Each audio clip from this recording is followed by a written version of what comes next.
Donc Martin a commencé avec une petite présentation de l'abstention en France aujourd'hui, du fait que les jeunes sont de plus en plus abstentionnistes. J'aimerais dresser un petit état des lieux, en fait, parce qu'il y a deux tendances qui peuvent être observées de ce constat. Déjà, l'abstention des jeunes s'inscrit dans une participation électorale, enfin d'une montée de l'abstention depuis les années 80, donc ça concerne toutes les catégories d'âge. Les jeunes sont d'autant plus exposés parce qu'on a un âge où on est en recherche de demande de cadre, de compréhension, de socialisation, de politisation. Donc on a vu en 2017, il y a eu 30% d'abstention. Au régional, cette année, il y en a 80. Donc on peut l'analyser comme une désaffection, on va dire, à l'égard de la politique traditionnelle. Mais d'un autre côté, ce qu'on constate aussi, c'est que les jeunes sont les premiers en front de ligne. C'est-à-dire que toutes les luttes, les manifs aujourd'hui pour le climat, les manifs antiracistes, les manifs féministes, c'est les jeunes qui sont en première ligne. C'est des jeunes c'est une nouvelle génération qui renie l'idéologie dominante, capitaliste, patriarcale, coloniale, qui refuse de céder, qui refuse la résignation devant une planète viable, devant un ordre économique établi au profit des actionnaires. C'est des jeunes qui sont présents et qui ont besoin d'espoir. Et aujourd'hui, c'est un fléau que de vivre dans une société qui ne nous donne pas d'espoir et qui ne nous donne pas de sens. C'est-à-dire que on veut trouver notre place dans la société, on veut s'épanouir dans la société, et on se trouve confronté à une société qui est violente.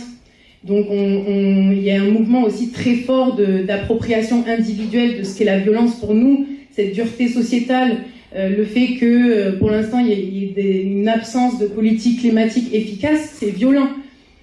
Pour nous qui vivons dans ce monde, on cesse de nous répéter que dans 5 ans, dans 10 ans, ça va être des catastrophes climatiques, les solutions sont là, et ce qu'on observe, c'est des querelles. En fait, on est politisé, mais on ne croit plus, en tout cas de ce que j'observe, c'est qu'on ne croit plus aux politiques traditionnelles. Ça ne veut pas dire, là, le désintérêt, la défiance, pardon, ne se conjugue pas avec le désintérêt. C'est-à-dire qu'on est intéressé.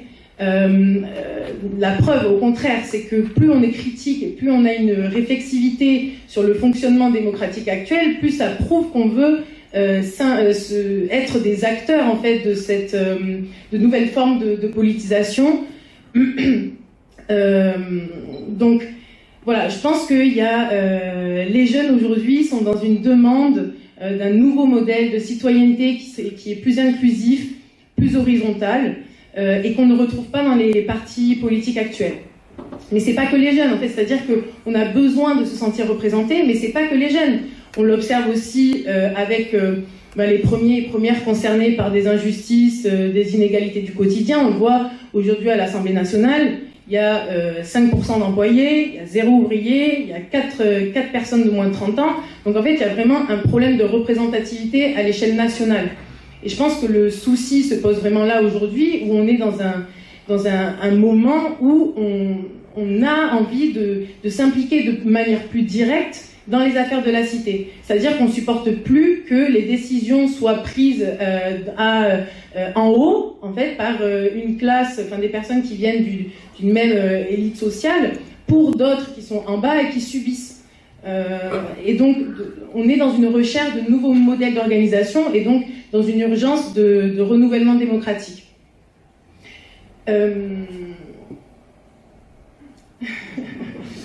Excusez-moi.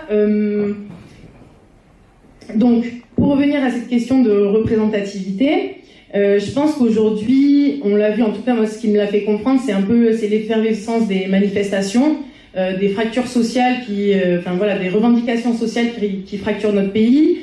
Les premières concernées par des inégalités du quotidien ne sont pas représentées.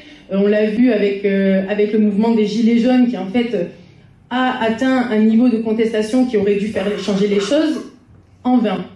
Parce qu'il y a toujours un certain nombre de personnes qui représentent les intérêts de 67 millions de Français. Comment c'est possible?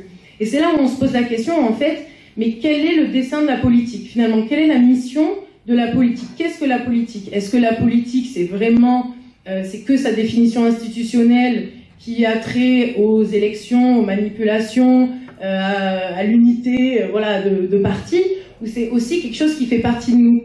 Et je pense que la jeunesse aujourd'hui se situe plutôt dans cette deuxième définition, on va dire, philosophique, presque spirituelle, du fait que, en fait, la politique, on en fait tous, tout le temps, dans nos associations, avec nos amis, avec nos voisins, même si on se dit désintéressé, au final, on en fait tous les jours.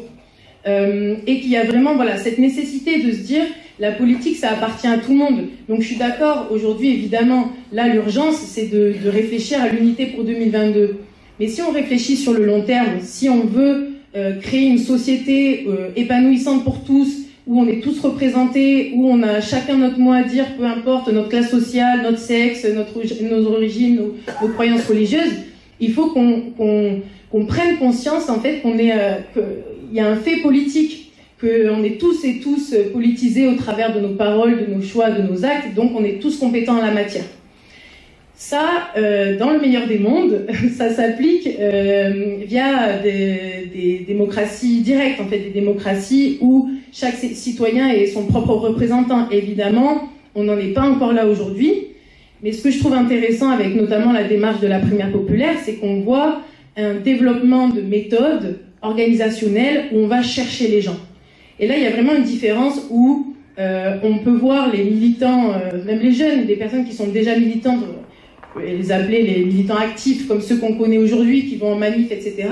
Mais il y a aussi plein d'autres personnes qui sont indignées, qui sont conscientes, qui vivent des injustices, des inégalités au quotidien, mais qui n'ont pas le temps, parce qu'ils sont happés par ce système, parce qu'ils travaillent, parce qu'ils rentrent à la maison, ils doivent s'occuper des enfants, etc.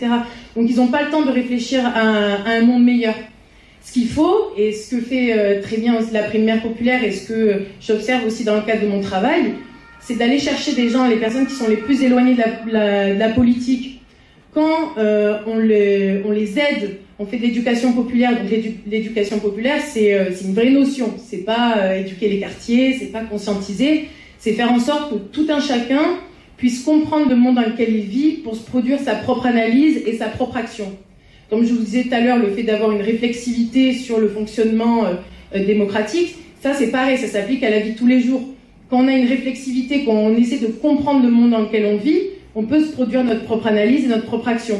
Et là, les gens, quand on leur parle d'une société où ils seraient plus épanouis, où ils aient plus de temps libre, où ils peuvent vivre, enfin voilà, ils sont plus épanouis, plus de temps libre et plus de liberté, ils disent pas non. Mais ces gens-là, il faut aller les chercher.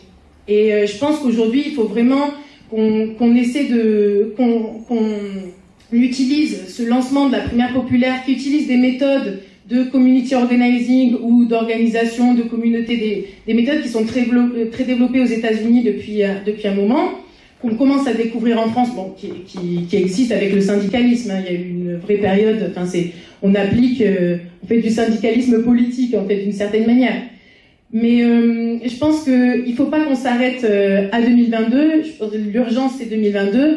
Mais il faut se dire que sur un temps long, il faut qu'on fasse de l'éducation populaire politique. Il faut qu'on parte des besoins concrets des gens, des jeunes, des moins jeunes, des quartiers ruraux, des quartiers populaires, etc. Qu'on parte des besoins concrets des gens pour se dire mais qu'est-ce qu'on veut pour notre futur, qu'est-ce qu'on veut pour notre société.